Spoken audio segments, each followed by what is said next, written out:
A bank customer says he came in to resolve a fraud alert, but officers detain him while employees report returned checks and later present identification evidence.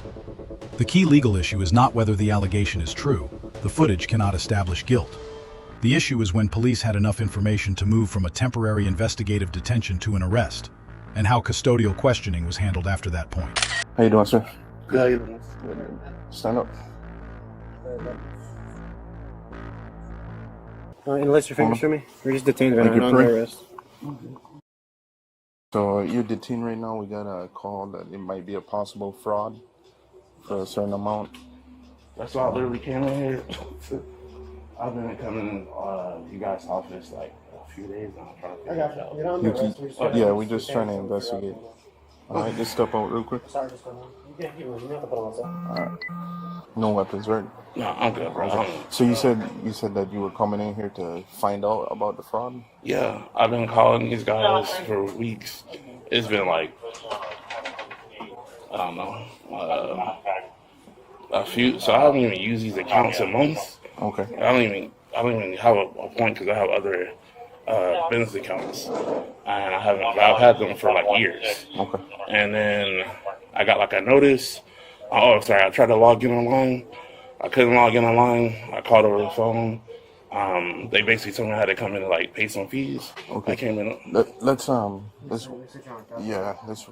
back here. So this your wallet right here? Yeah. Your ID in here? He has my ID. Oh, you got it? All right. Let's walk over there. Okay. Yes. 616 copy of Florida 27.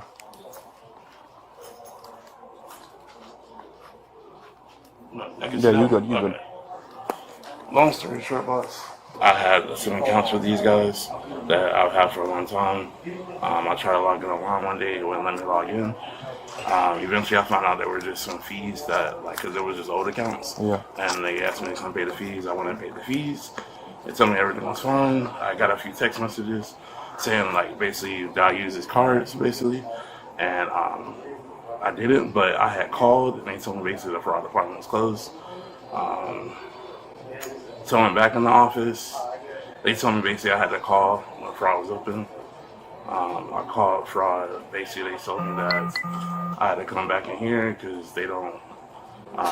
They basically couldn't help me over the phone, and so I'm here now. I don't know even So what you accounts know- is even in regards to. They won't even tell me what accounts is in.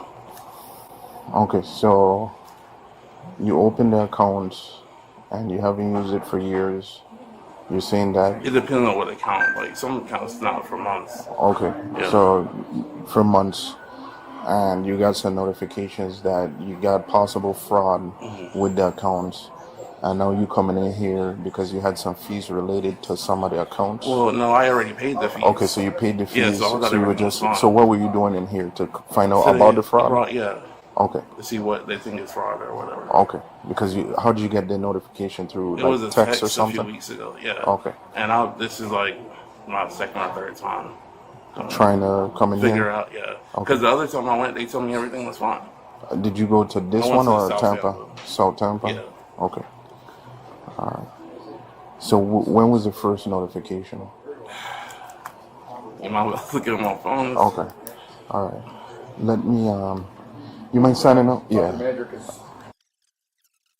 Okay, say that again, Anthony. So we're filing against Mr. Stocker because he presented several stolen checks that we had to pay back to the financial institution. So Mr. Stocker owes us $29,731.01.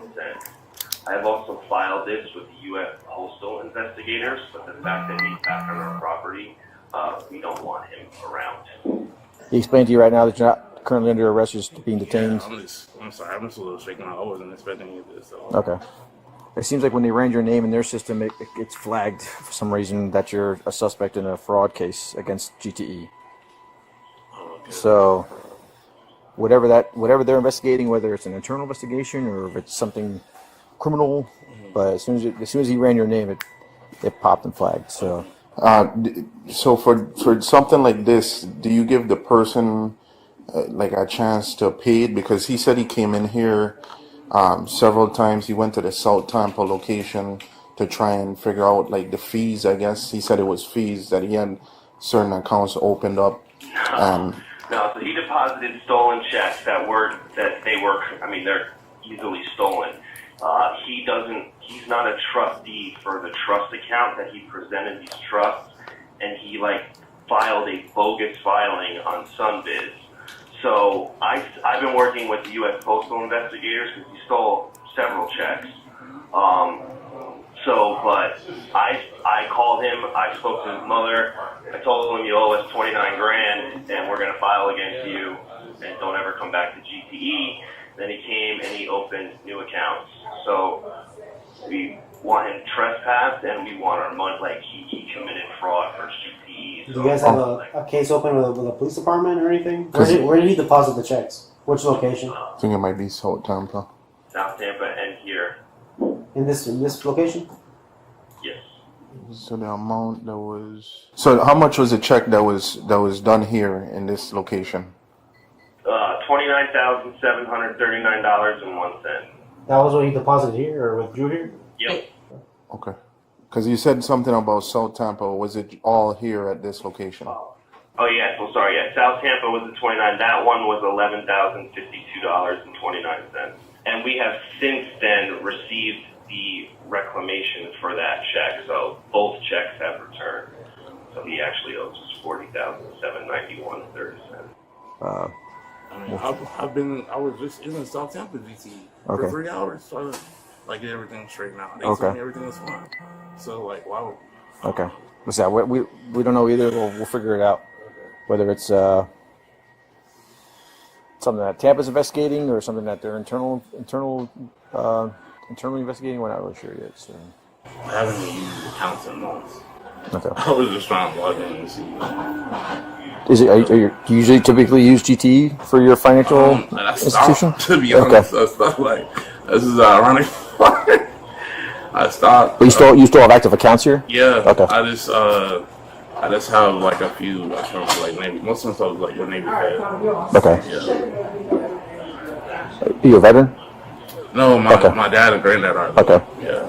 We didn't get notification until June that the checks were a fake check. That's when Wells Fargo, I guess they were doing their investigation. You have video footage of the person who actually deposited the check? Yep. Okay. Yeah. Yeah, we need to see that and make sure it's the same person, because if not, then... Okay, yeah, hang on one second. Let me attach that as well. Yeah, I have everything right here. So it's definitely him. He's pretty, That's all we really need. Yeah.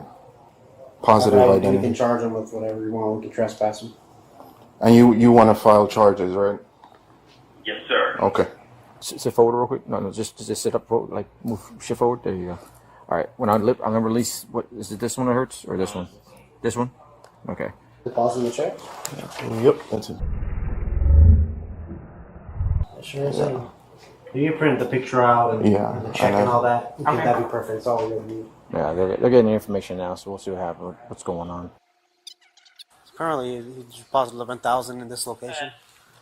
So they're at $11,000 from here.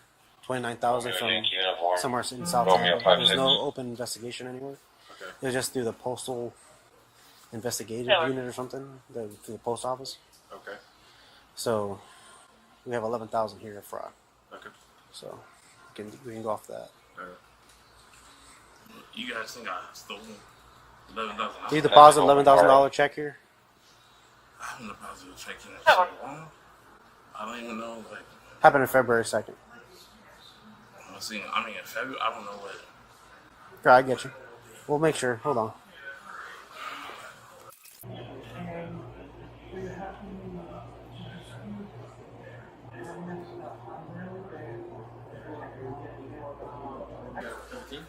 Huh? Yeah. We're at 17. We have a picture of him depositing the check. It's in.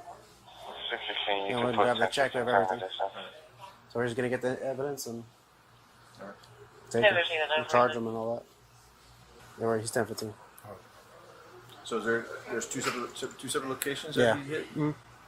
We're gonna he's somewhere in South Tampa. But they have not contacted TPD yet about it? Mm-hmm.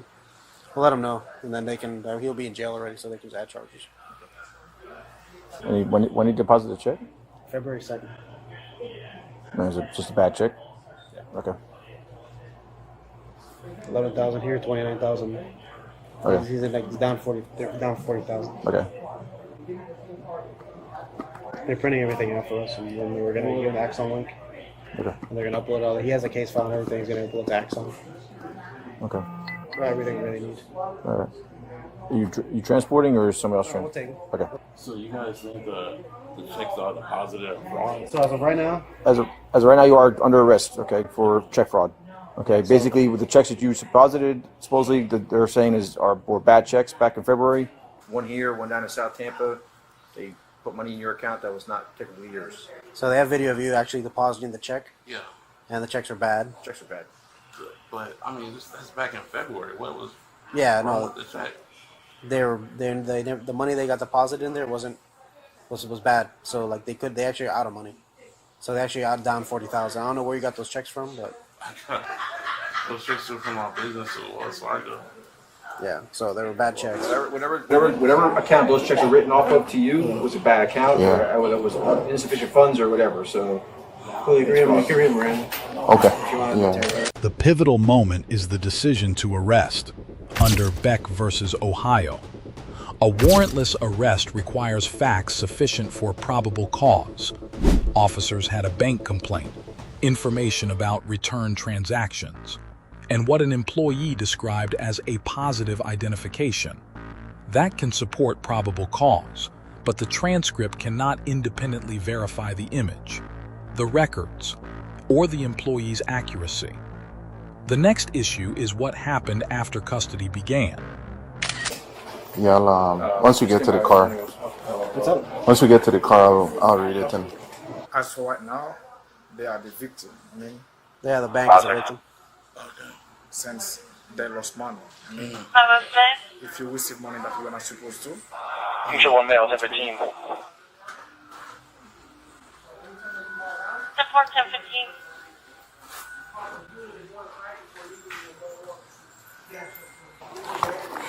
Can you guys give me an update on, I guess? yeah, so right now they have you on depositing and withdrawing on a fraudulent check. So the check was cashed for 11,000 and change. It looks like the post office right here. Okay. The post office flagged you for, I guess, using these stolen checks. And then once they came back, then because once we run your name, it's flagged. You see? So, all right. Right now, I'm gonna search you, and then I'm gonna read you your rights. Okay? Searching. No. Just your face. Yeah. All right. Have you sit down. Wait. Let me unbuckle this real quick. Try not to lean on the cuffs, or it's gonna dig into your skin. Yeah. I'm sorry, say again? Don't lean on the cuff, so just lean forward a little bit. You have the right to remain silent. Anything you say can and will be used against you in the court of law. Do you understand these rights? Yes, sir. Yes? Yes, sir. Okay. Are you willing to answer questions or make a statement without an attorney being present? That's a question. No? No. All right. The opening detention uses a lower threshold. Terry versus Ohio permits an investigative seizure when officers can point to specific facts supporting reasonable suspicion.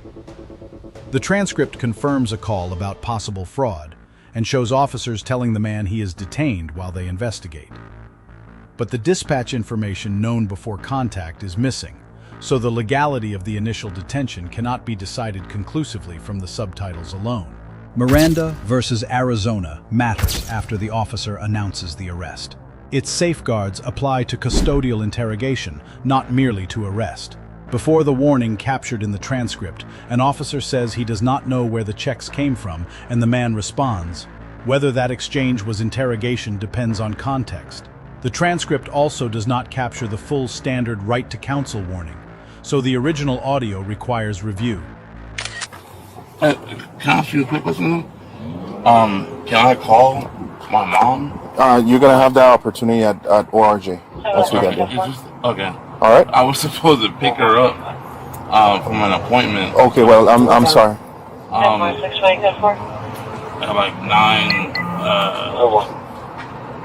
I think somewhere between like 9:45. Is she at the place now, or are you picking her up from her house to get to her appointment? No, she was probably at the sorry, this is so much.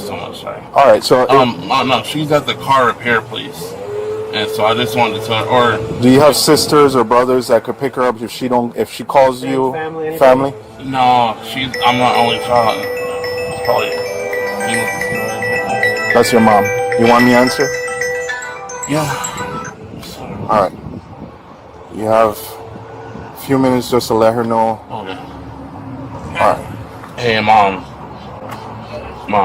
Hey, listen. I'm being arrested right now because let her know for what? I know. I'm being arrested right now. They think that I have some kind of check fraud situation going on. And I don't know which jail are you guys taking me to? Oregon Road Jail. Oregon Road Jail. So I need you. Yes, mom. Listen to me. So I need you. Basically, like GTE is saying that. I guess 2 of the checks, from like business checks or whatnot. Like they didn't get the money back from it. And basically, so they're saying that it's check fraud. And they didn't let me know anything about, like, I guess, like, them not being paid. This is, like, back from February is what they're saying. Well, this one is from February. Yeah, okay. I don't know the exact dates, I guess. They haven't given me all the information. But, yeah, I don't know. I wish they would have just let me know the money wasn't there, because I could have just paid them the money. It doesn't make any sense. So what do you want me to do? I guess I'm just going to have to wait until I get out of... All right, just let her know you're gonna be there. I'm gonna be at Oregon Jail, and I guess I need you to figure out how to get me out whenever what is it? Like you'll have the opportunity to call her at the jail. All right. Also, it's still early. It's possible we might be able to get out early if we see a judge today. Yeah. Okay. All right. Thank you. The officers make investigative choices. They separate detention from arrest, seek transaction details, and ask for identification evidence before announcing the arrest. One statement that they could charge whatever the complainant wanted is legally imprecise because a complainant does not control the basis for arrest. The man remains cooperative and declines to answer questions without an attorney, a choice the transcript shows officers respecting. 2 practical lessons follow. A detained person can ask whether the encounter has become an arrest and can avoid volunteering detailed explanations while facts are still being investigated. Once custodial questioning begins, clearly invoking the right to remain silent and requesting counsel reduces ambiguity. For police, documenting what was known before each escalation matters because later legal review focuses on the information available at that moment. The source establishes an arrest, not guilt, prosecution, conviction, or sentence. Important facts remain unverified, including exact transaction totals, the agency, the incident date, and complete Miranda audio. The legal takeaway is narrower. Detention and arrest require different levels of justification, while custodial questioning raises separate protections. Careful analysis keeps those stages distinct and does not turn allegations into conclusions.